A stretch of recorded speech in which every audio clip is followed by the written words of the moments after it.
নমস্কার। আজকে বলতে এলাম ফ্যাটি লিভার নিয়ে। এই টপিকটা কেন চুজ করলাম জানেন? প্রায় দেখি আমাদের আউটডোরে বা প্রাইভেট প্র্যাকটিসে কিছু পেশেন্ট একটা আল্ট্রাসোনোগ্রাফি রিপোর্ট নিয়ে আসে, তাতে লেখা থাকে fatty changes in the liver অথবা গ্রেড 1 ফ্যাটি লিভার বা গ্রেড 2 ফ্যাটি লিভার ডিজিজ। তা পেশেন্ট খুব আতঙ্কিত হয়ে পড়ে। তা এই জন্যই একটা প্রাথমিক ধারণা দিতে এলাম যে ফ্যাটি লিভার যদি কারো ধরা পড়ে আল্ট্রাসোনোগ্রাফিতে, সেটা নিয়ে খুব বেশি বিচলিত বা চিন্তিত হওয়ারও যেমন দরকার নেই, তেমনই জিনিসটাকে নেগলেক্ট করাটাও ঠিক বুদ্ধিমানের কাজ নয়। তা ফ্যাটি লিভার কাকে বলি আমরা? লিভারে হেপাটোসাইট সেলসগুলোতে যখন মোর দ্যান 5% অফ দ্য হেপাটোসাইটে আমাদের ফ্যাট সেল জমা হয়, তখন তাকে আমরা বলি ফ্যাটি লিভার। ফ্যাটি লিভার সাধারণত দু টাইপের হয়, একটা হচ্ছে অ্যালকোহলিক ফ্যাটি লিভার ডিজিজ, একটা হচ্ছে non alcoholic fatty liver disease. তা আজকে আমি আলোচনা করব মূলত নন অ্যালকোহলিক ফ্যাটি লিভার নিয়ে, যেটাকে আমরা মেটাবলিক ফ্যাটি লিভার ডিজিজও বলি বা মেটাবলিক লিভার ডিজিজও বলি। তা ফ্যাটি লিভার কাদের হয়? ফ্যাটি লিভার সাধারণত জানেন তো, ফ্যাটি লিভার অ্যাকচুয়ালি রোগটা হচ্ছে একটা অলসদের রোগ, কুড়ে, যারা লেজি, যারা যাদের ফিজিক্যাল ইনঅ্যাক্টিভিটি কম, যারা অ্যাকচুয়ালি ঘরে বসে কাজ করে, যাদের ওয়ার্ক ফ্রম হোম করতে হয়, যাদের কাজের তাগিদেই তাদের বসে কাজ যাদের বেশি, যারা ওবেস, যাদের অ্যাসোসিয়েটেড ডায়াবেটিস থাকে বা তাদের অ্যাসোসিয়েটেড আদার কোমরবিডিটিস থাকে, যেমন হাইপার টেনশন বা হাইপার ট্রাইগ্লিসাইডিমিয়া বা মেটাবলিক সিনড্রোম, এই সমস্ত রোগীদের কিন্তু অ্যাসোসিয়েটেড ফ্যাটি লিভার ডিজিজ থাকে।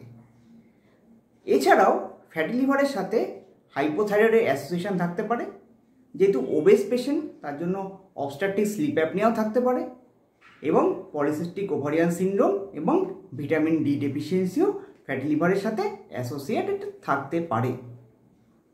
তা এবার আসি, আপনারা কি করে বুঝবেন সিমটম কী? বেশিরভাগ ক্ষেত্রেই ফ্যাটি লিভার কিন্তু কোনো সিমটম নিয়ে প্রেজেন্ট করে না, অ্যাসিমটোমেটিকই থাকে বেশিরভাগ পেশেন্টদের ক্ষেত্রে।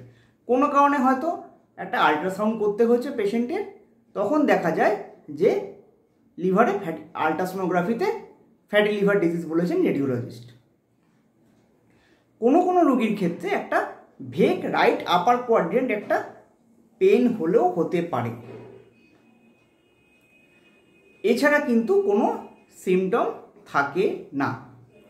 তা এই যে আমরা আল্ট্রাসাউন্ডে ফ্যাটি লিভার বলি, সেসব রোগীদের আমরা বেশিরভাগ ক্ষেত্রে 80% অফ ক্ষেত্রে সেটা শুধুমাত্র নন অ্যালকোহলিক ফ্যাটি লিভার, আর 20% রোগীদের ক্ষেত্রে কিন্তু সেটার সাথে অ্যাসোসিয়েটেড লিভারে সেলে ইনফ্লামেশন থাকে, যেটাকে আমরা বলি স্টিয়াটো হেপাটাইটিস, লিভার সেলের এনজাইমসগুলো কিন্তু একটু বাড়ে, বিশেষ মূলত এসজিপিটি এবং এসডিওটিগুলো একটু বাড়ে।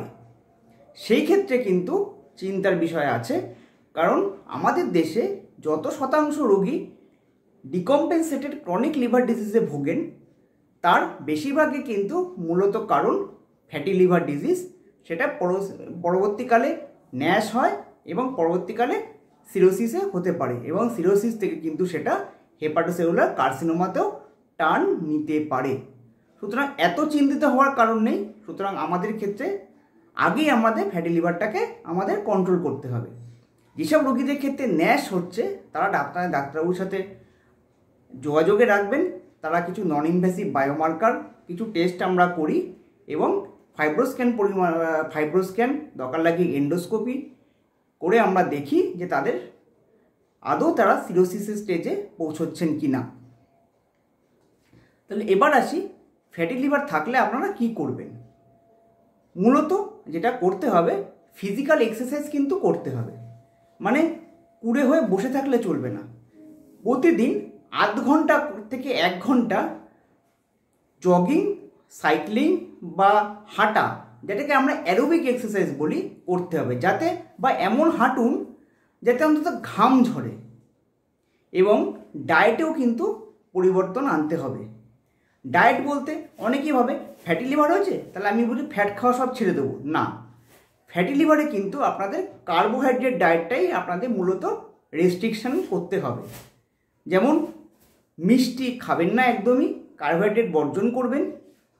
এবং সাথে যেগুলো আর্টিফিশিয়াল সুইটনার্স যেমন কোল্ড ড্রিঙ্কস, আইসক্রিম, এছাড়া যে কোনো প্রসেসড ফুড যেগুলোর নিউট্রিশনাল ভ্যালু পর্যন্ত নেই, যেমন যাতে ক্যালোরি ভ্যালুটা অত্যন্ত বেশি, যেমন বার্গার জাতীয় বা এই সমস্ত মানে চিজ জাতীয় যা কোনো খাবার, এই সমস্তগুলো আপনারা বর্জন করবেন। এছাড়া তবে মডারেট অ্যামাউন্ট অফ ফ্যাট আপনারা খেতে পারেন। যেমন কেউ যদি সপ্তাহে 1 চামচ ঘি বা মাখন খায়, তার ক্ষেত্রে খুব একটা অসুবিধা হবে না। তবে প্রোটিনটা আপনারা খাবেন। মাছ খান, মাছ খুব ভালো প্রোটিন। মাছের তেলে ওমেগা 3 ফ্যাটি অ্যাসিড থাকে, যেটা কিনা আমাদের ফ্যাটি লিভারের ক্ষেত্রেও ভালো রাখে এবং আমাদের হার্টের ক্ষেত্রেও সেটা উপকারী। প্রচুর পরিমাণে শাকসবজি খেতে হবে এবং ফ্রুটস খেতে হবে। এছাড়া আমরা যেটা বলি, ওয়েট রিডাকশান করাটা খুব জরুরি। তাদেরকে এতটাই কায়িক পরিশ্রম করতে হবে যেন আগামী তাদের টার্গেট নিতে হবে নেক্সট 6 মান্থসের মধ্যে তাদের বডি ওয়েট যেন অ্যাটলিস্ট 7% থেকে 10% পর্যন্ত লস হয়, তারা যেন আইডিয়াল বডি ওয়েটে ফিরে আসতে পারে। মনে রাখবেন, ফ্যাটি লিভারের কিন্তু নির্দিষ্ট কোনো ওষুধ হয় না। ফ্যাটি লিভারের চিকিৎসা বলতে আমরা কিছু সিমটোমেটিক মেডিসিন আমরা ডাক্তারবাবুরা দিয়ে থাকি, আর মূলত ডায়েট কন্ট্রোল, ফিজিক্যাল এক্সারসাইজ এবং ট্রিটমেন্ট অফ দ্য কোমরবিডিটিসের মধ্যে সীমাবদ্ধ। তাতে আপনাদেরকে ডায়াবেটিসটা কন্ট্রোল করতে হবে, তাতে হাইপারটেনশন থাকলে ওষুধ খেতে হবে, কোলেস্টেরলের ওষুধ খেতে হবে এবং প্রচুর পরিমাণে ফিজিক্যাল এক্সারসাইজ করতে হবে। সুতরাং ফ্যাটি লিভার নিয়ে আশা করি আপনাদের কিছুটা একটা সম্যক ধারণা দিতে পারলাম। খুব বেশি চিন্তিত হবেন না, তবে সতর্ক থাকবেন। সেরকম আপনাদের যদি কোনো অসুবিধা হয়, আপনারা নিকটবর্তী ডাক্তারবাবুর পরামর্শ অবশ্যই নেবেন। সুতরাং আজ এই পর্যন্তই থাক। নমস্কার।